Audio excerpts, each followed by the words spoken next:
En el siguiente apéndice repasaremos algo que ustedes vieron en cálculo 1 y corresponde a la regla de la cadena. Es una regla que utilizaremos bastante en este curso, especialmente en la primera parte. Ya, vamos a utilizar la regla de la cadena cuando se derivan funciones compuestas en el tiempo. Eso es lo que principalmente usaremos. Por ejemplo, supongamos que y es una función de un ángulo y el ángulo es función del tiempo, entonces tenemos que aplicar la regla de la cadena. Tenemos que y es función de una variable, en este caso un ángulo, que es función del tiempo.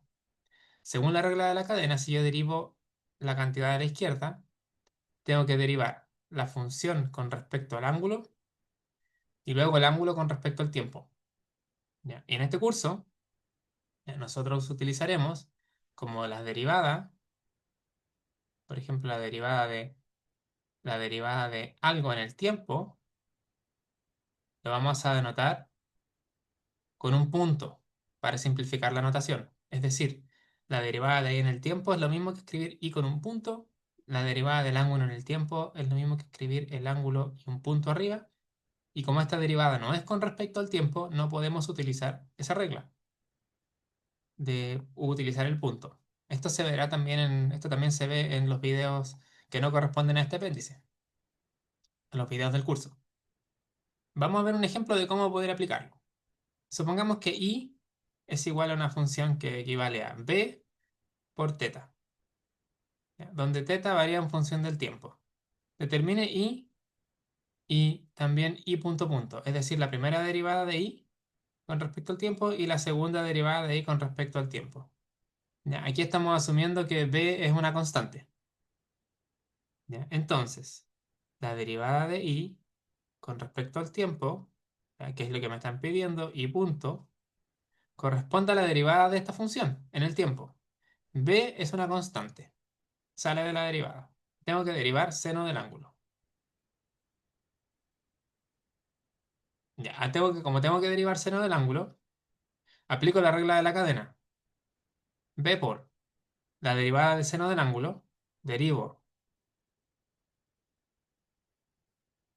seno del ángulo con respecto al ángulo por la derivada del ángulo con respecto al tiempo. ¿Ya? Acá tengo la regla de la cadena, lo mismo de arriba. También lo puedo escribir como b por la derivada de seno con respecto al argumento, sabemos que es coseno. Y la derivada del ángulo con respecto al tiempo lo podemos escribir como teta punto. Por lo tanto, la derivada de i con respecto al tiempo es igual a b por coseno del ángulo por la derivada del ángulo en el tiempo. Y aquí tenemos lo primero que se nos pide.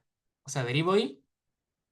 Si i es igual a b por seno del ángulo, es la derivada de seno, coseno, por la derivada del argumento con respecto al tiempo, teta punto. Si ahora quisiera calcular la segunda derivada de i, es decir, la derivada de la primera derivada, tengo que calcular la derivada de lo que tengo acá, en el tiempo. ¿De qué? De b coseno del ángulo por la derivada del ángulo en el tiempo. B sale de la derivada, me queda b por la derivada en el tiempo de una multiplicación. Tengo dos cosas que varían en el tiempo, coseno y teta punto.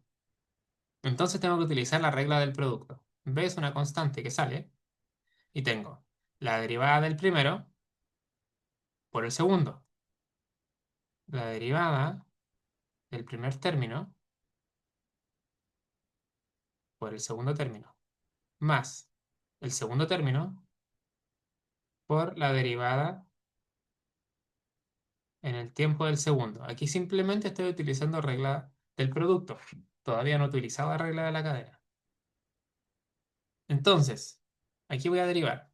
Tengo b, que no cambia, la derivada de coseno con respecto al tiempo.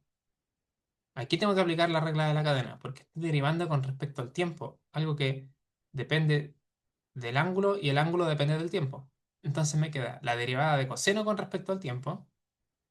Primero, la derivada de coseno con respecto al ángulo es seno de teta, menos seno de teta, es la derivada de coseno, por la derivada del argumento con respecto al tiempo. Esta derivada de acá equivale a esto. ¿Ya? Tenemos aquí la regla de la cadena. Sigo. Bajo este teta punto más coseno por la derivada de algo con respecto al tiempo.